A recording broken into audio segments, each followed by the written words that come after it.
adalah energi fosil, salah satunya adalah batu bara, Pak.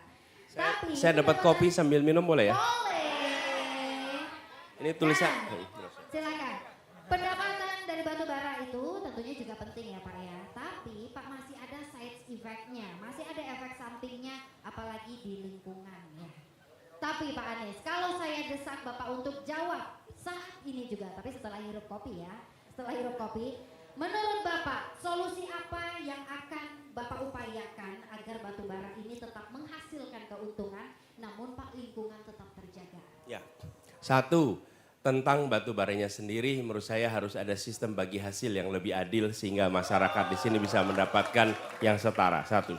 Kemudian yang kedua, transisi menuju energi yang ramah. Kita tahu bahwa batu bara ini ketika diolah, diproses, dia menghasilkan residu berupa polusi udara. Dan polusi udara itu yang kemudian membuat banyak kawasan menjadi kotor. Dan itu udara yang bisa digeser oleh angin sehingga jadi kena di banyak tempat. Oke, di Jakarta salah satu yang kena dampaknya itu. Nah, transisi menuju energi terbarukan tidak bisa gegabah. Kenapa tidak bisa gegabah? Proses transisinya harus dirancang dengan benar. Karena itu bila setelah misalnya kami bertugas, maka kami akan ajak bicara pelaku industri pengolahan batu bara untuk duduk bersama menyiapkan roadmap transisi. Transisi itu harus disiapkan. Kenapa? Ketika nanti ada penggunaan energi terbarukan, kita harus memikirkan lapangan pekerjaan bagi mereka yang selama ini kerja di sektor batu bara. Bagaimana dengan supir-supir truknya, bagaimana dengan pelat tongkangnya, bagaimana dengan orang-orang yang bekerja di sekitar tambang. Tidak bisa kita bilang tutup begitu saja kemudian mereka hidup dari mana.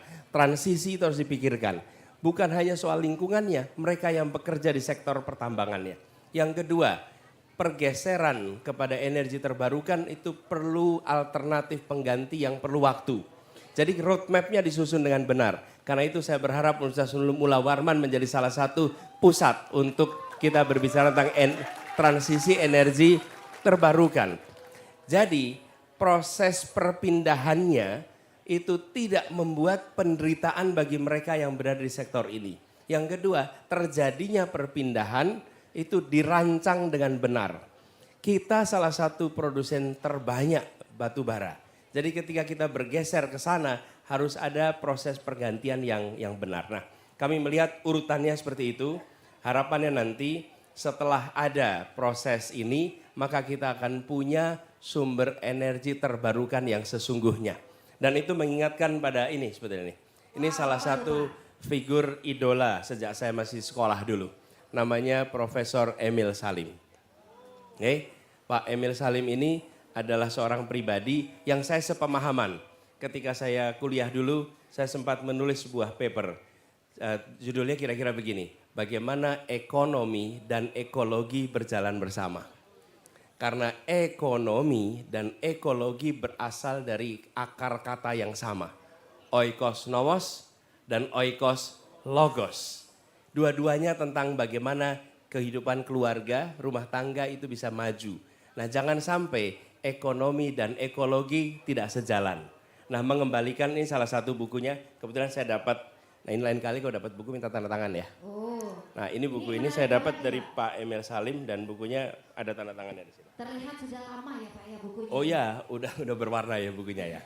Ini buku lama, tapi saya bawa di sini ketika saya datang Kalimantan, saya bilang kita akan bicara lingkungan hidup. Dan ini salah satu contoh teman-teman sekalian, insya Allah ke depan kita akan buat ekonomi berkelanjutan untuk Indonesia, untuk Kalimantan Timur. Terima kasih. Luar biasa, tepuk tangan sekali lagi. Jelajahi cara baru mendapatkan informasi. Download Metro TV Extend sekarang.